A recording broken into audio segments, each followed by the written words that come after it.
Mm. You know what, Sifu? What's that? We caught a few playbacks on that last one. Oh, no doubt. Yeah, we got What about time? 3. Oh. Maybe I'll see if anybody's got any good questions here. Hey, I like it. who's got some questions? If you got some questions, throw them down. We'll keep a peeper on that. Come on in. Let's dive in on it. Yeah, we might even go a bit longer than 5 minutes if somebody asks some questions here. Let's dive on in. But hey, I'm not one to wait around. At least not anymore, you know. Everything's a development. Hey, speaking of development, Sifu, I notice that when we are practicing the body mechanics found in Temple Tai Chi, there always seems to be this mystery. This mystery of contradictions, I should say. We're tucking our chin in, we're stretching our crown up, we're tucking the tailbone. We're trying to keep the chest concave, but we also want to keep the spine straight. So we've got to keep the chest concave, the shoulder quad open. and then we also got to learn how to do little movements like this. Yeah. Internal circles. Mm-hmm. I guess I don't even know where I'm going with this, Sifu. Maybe you can help me dial in on the body's mechanics and how they play such an important part in Temple Tai Chi, or Tai Chi in particular. I was going to say, just in life. Yeah, not in Tai Chi, but without the proper body mechanics, we're just simply not connected to the ground or to the sky energy. You know, we're talking about energy. So we have tension in our body. Wherever we have tension, that tension will cause the energy not to pass that point. So if you think of a water hose, if you bend a water hose, that would be a tension spot. So no energy or no water will pass through. That's a very simple way of just thinking about how our body works as well. You know, so we want to have the correct skeletal posture. They teach us posture all the time, but some things that they taught us growing up turn out to be not the most advantageous.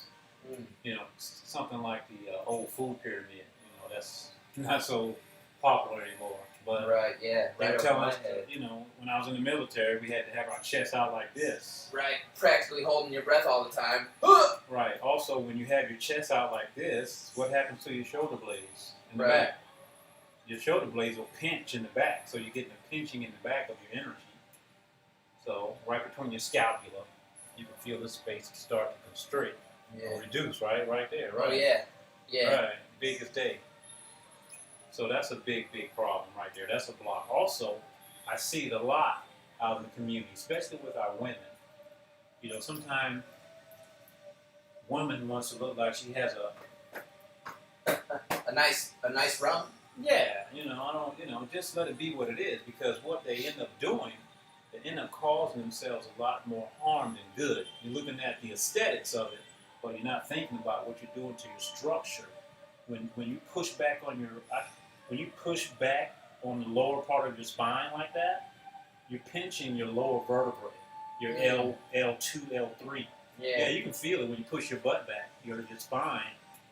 You're looking for a back surgery. You want to look like you got a big butt and wishing to compromise having a surgery later down the road. Not to mention, especially with the females that are gifted in the pectoral area. Right. When you're doing this and you got this going on, now you're destroying your structure to hold this in place properly when you're doing this. Right. So you're going to be on the surgical list when you get a little older. Hopefully not. Hopefully you go ahead and correct that and make sure that your spine is nice and straight, and forget about trying to make it look like you got a big bottom.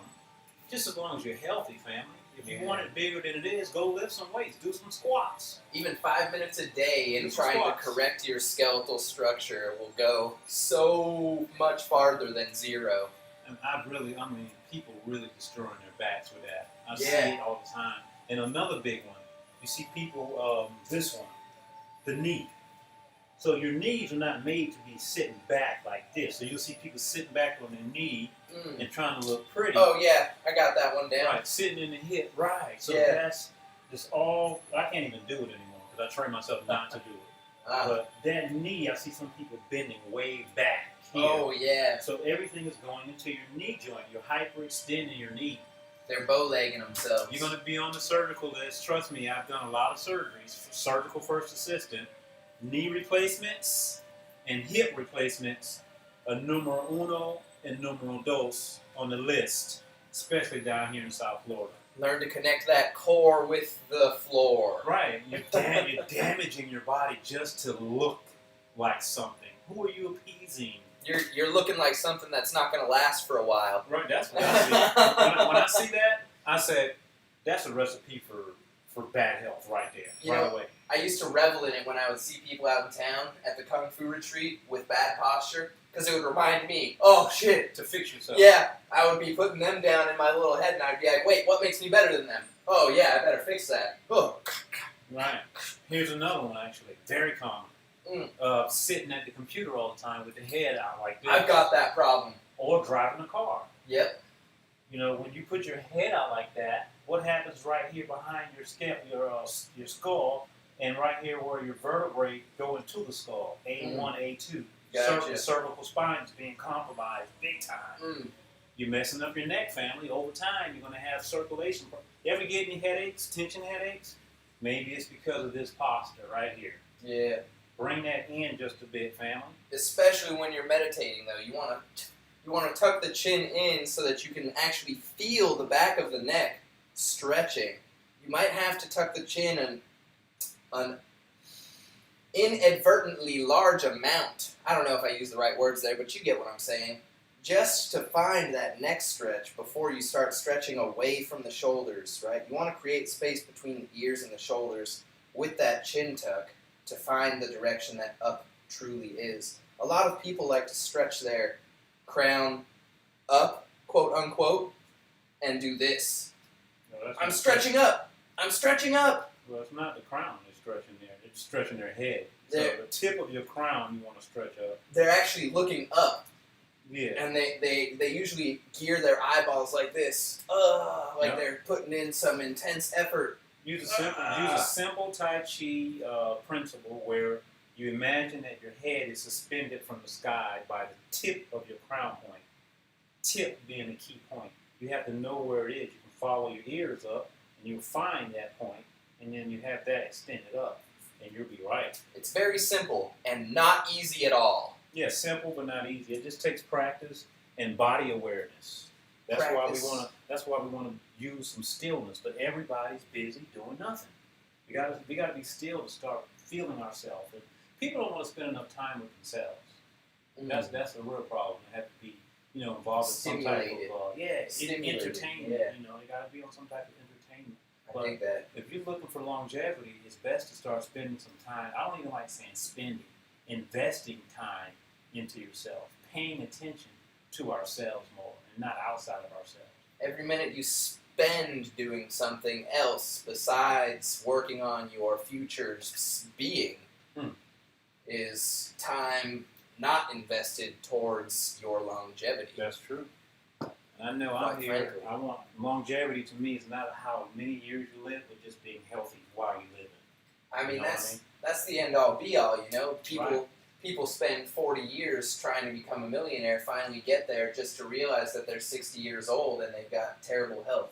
Right. Now they can't even enjoy it. Nope.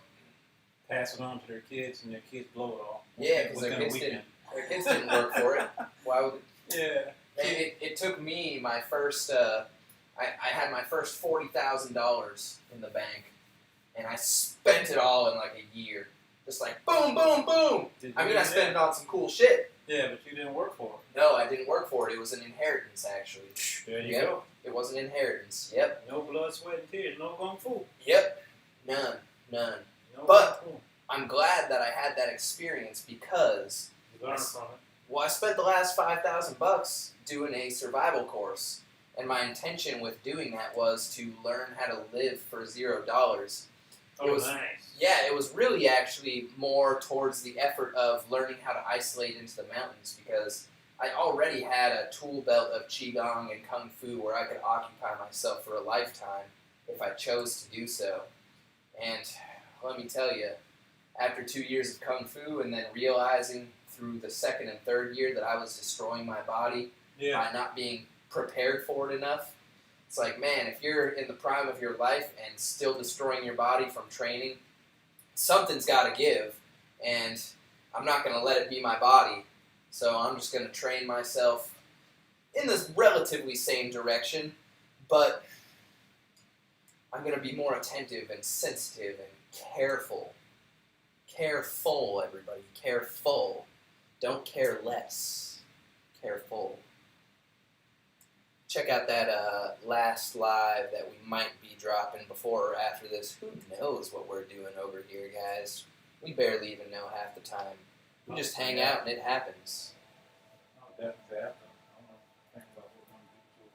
Yeah, alright. Peace, everybody. Peace, peace. Peace. Perfect posture, family. Proper function. Body's not